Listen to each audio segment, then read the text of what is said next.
Hello, everyone, and welcome back to another episode of World's Pink Board Unscripted edition this time around. Of course, I had it in the calendar. At some point, I would start to talk about the post-season moves, the off-season, if you will, to where we're starting to see a lot of these players trickle down from where they were previous to where they would end up going. Now, there's been a lot of shakeups, especially on the Western side, that has had implications as to who's going to be going where, but the East is doing just the same. There's a lot of moves and shakes happening, and I think the most important one to highlight is to start with our defending champions. Of course, that is T1 hitting the 3-time back-to-back-to-back. They had their miscues, I guess, if you will, over the regular season where they had the ADCs swapping out a couple of times. They highlighted it during the World's broadcast as well.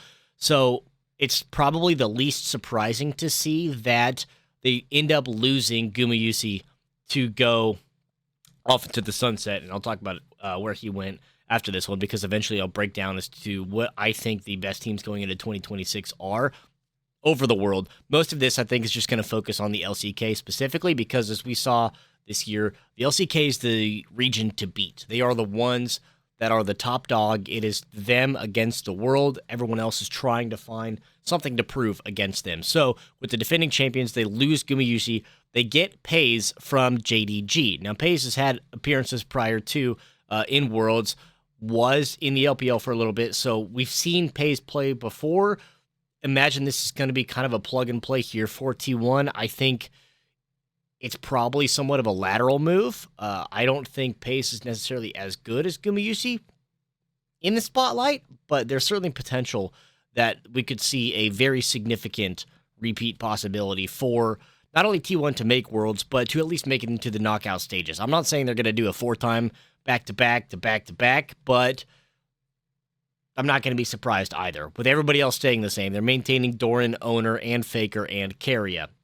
Now, let me preface a lot of this with saying that most of this is speculative. I'm not by any means reporting any of this as late-breaking news. I'm just going off of what we've seen from the rumors and from posts online as to who would be suggesting is going to get signed where. Now, we are most of the way through this, so most of these rosters are confirmed from one source or another.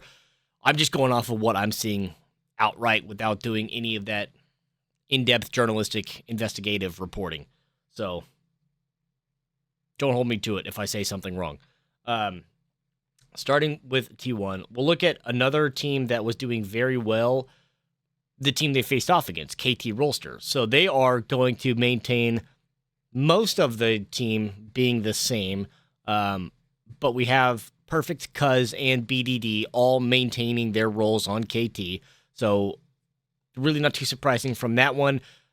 I said in one of my videos earlier that BDD needs to get some help because we saw some not impressive gameplay from the rest of the team at some point, because he had a massive lead individually over Faker in one of the games. Granted, it was a Galio Faker, but being able to have such a significant impact on a game and then just not have any support from the rest of your team feels bad, man. So as it stands right now, aiming will be going over from D+ to KT, and then we're going to kind of coin toss. There are two names right now that are in the mix for their bot lane. Now, we've also seen some sort of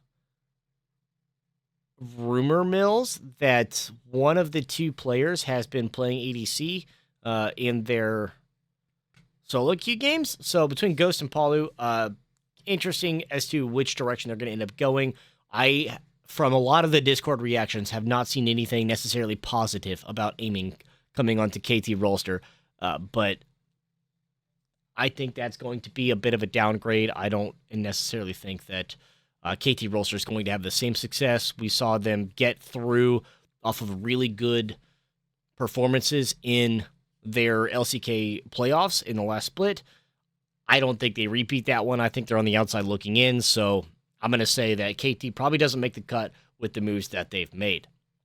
Now, we'll go to HLE as well, who has made a couple of moves. Zeus staying in the top lane. The biggest ones, obviously, Gumayusi departing T1, going over to HLE, makes this team scary. They were already really good with the performance that they had, with the team that they had. The upgrade to Gumayusi in this ADC slot is frightening. I would have said that HLE probably had a really good shot to make it to the finals if they didn't have such a terrible round one draw, but that was just a banger of a series outright. Now you get Gumayusi, multiple world champion. HLE is probably going to be one of the favorites for Worlds coming in 2026. They also get Kanavi from Top Esports in the jungle. And I had my doubts and my concerns about Kanavi regarding some of the play that was around Worlds. I think Kanavi's performance, I had a short, I believe, that credited Kanavi for carrying T1 into the next round because it was just not really a good performance whatsoever. So I think that's going to be probably their second weak link. Those are not confirmed as of yet, at least not what I'm seeing. There's still a lot of talk about that one, but they do have Delight in the support position as well. So they lose out on their jungle and their ADC to make a couple of moves from A to B. But I think HLE is going to be a very scary team into 2026. Now, the scariest team, I think, is a team that was probably favored to win Worlds in 2025. They just unfortunately had the bad luck of the draw where they had to face off against KT Rolster. And KT was just in full form and was riding the roller coaster, continuing to go up and up and up, and that is Gen G. Gen G should have been the favorites to win 2025. They got knocked out early on, earlier than they should have been, and unfortunately did not see that come to fruition. Now, the reason that we're probably going to see such a high expectation of success is that this roster is stacked, and they didn't change it at all. They're maintaining Keen, Canyon, Chovy, Ruler, and Duro in the bot lane. So having a 5-for-5 transition from one season to the next, not a lot of teams can say that they've done that. Gen G saw a profound amount of success in 2025. It should not be surprising whatsoever that they maintain this roster to carry over into the next season. Now, looking at a couple of the other significant changes, there's a lot of moves happening in the middle to the bottom side of the LCK. Like, Brion is a complete refresh. Their whole roster is brand new. A lot of these teams that are looking for something to add to their rosters and just have not yet found themselves into the position that they want to be in because they're on the outside looking in from the likes of HLE, of T1, of Gen G. And those are probably your top three out of the LCK.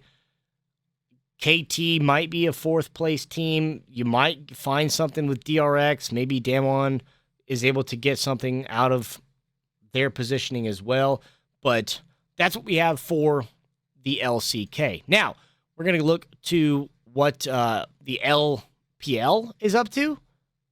And they've got some interesting things that are happening on the other side of the river in China. Because what's going on with the LPL is not nearly as confirmed as what the LCK has posted. But based off of changes, we saw a couple of departures from one to the next. We're also seeing some LCP deportations, if you will, from that region up to China and Korea, because we saw CFO and how well they performed in Worlds, and they've been completely gutted.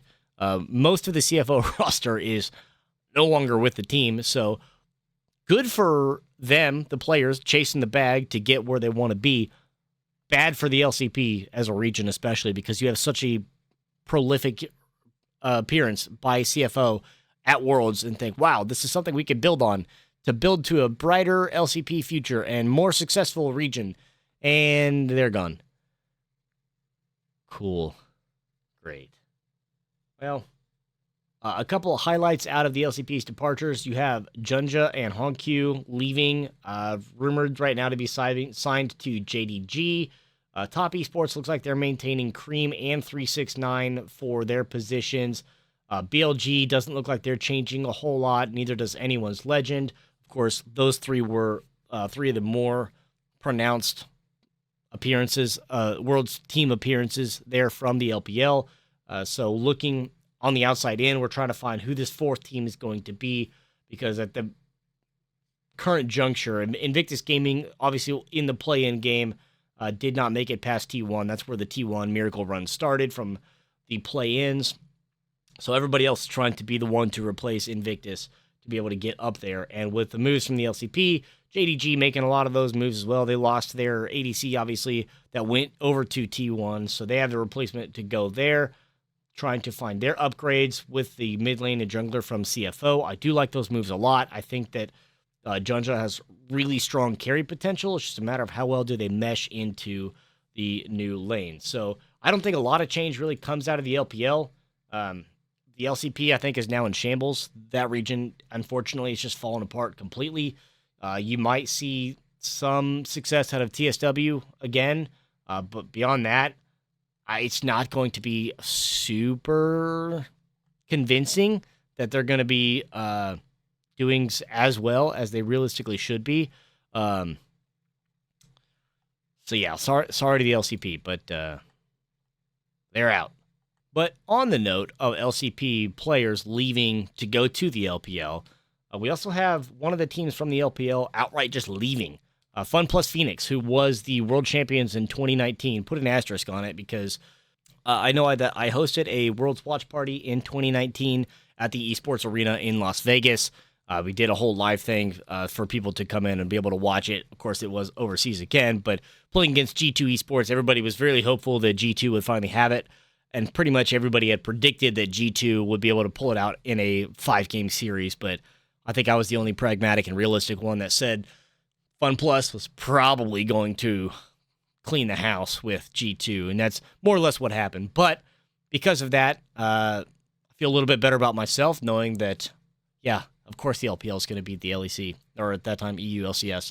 But they have officially announced their departure from the LPL. So the team is gone. The league is now being reduced to 15 teams with no official word as of yet, at least nothing that I have seen, as to them making a 16th team slot available for someone else to buy in or someone else to enter into that one. So a little bit less competition out of the LPL, which just means that there are theoretically 5 players that are now available to shake things up as starters across the board there into the LPL. Now we'll go to North America, the LCS. Most of these rosters confirmed as well, seemingly so. FlyQuest making a couple of changes. They've got a new support coming in. Of course, 100 Thieves are gone. They do not exist anymore. They also have left. So we've seen a couple of teams that have promoted. We have DSG that's in it now. We got Lion as well. But still looking for, with the purchase coming out, what these additional roster moves are going to be. Cloud9 has made their whole roster. They have Thanatos, Blabber, APA, Sven, and Vulcan as their starting 5. Shopify with Fudge, Contracts, Zinni, Bevoy, and Cios. Liquid's got Morgan, Jose Diodo, who used to be on FlyQuest a while ago. That was when everybody was riding that FlyQuest train. Quid, Yon, and Core JJ, who I cannot believe is still playing. FlyQuest just announced this one as well, I believe yesterday or day before, that Cryogen will be their support starting for the 2026 first split, at least. So some changes coming out of the North American LCS. I just don't think that, and I'm going to keep saying to try to differentiate North American and European LCS. They're not the same anymore. They haven't been for a long time. But out of the LCS, the biggest question mark that we're going to see out of it is, where does Dokla go? With obviously the departure of 100 Thieves, Dokla probably one of the more talented and more marketable players to come off of that roster. So very interested to watch what happens with Dokla whenever he does get this one. Of course, a very prominent social media presence that he has, so it's not going to be hard to follow along what happens to Dokla. But across the board, with a lot of the roster moves being made, I still don't think that anything's going to happen out of the LCS. CB Law You're not going to see much out of that one. Unfortunately, it's just going to be the same old song and dance. So we'll find ourselves to the position of where we look at with the LCK and the LPL teams. And I think if we look at where the roster moves are being made based off of the current rumored and or confirmed roster changes now, I'm going to give my I'll say top 3 teams as to who to watch in 2026. Genji, obviously, I think should be. Now, this is arguable. It might not be your top 3, but I'm going to say it's mine.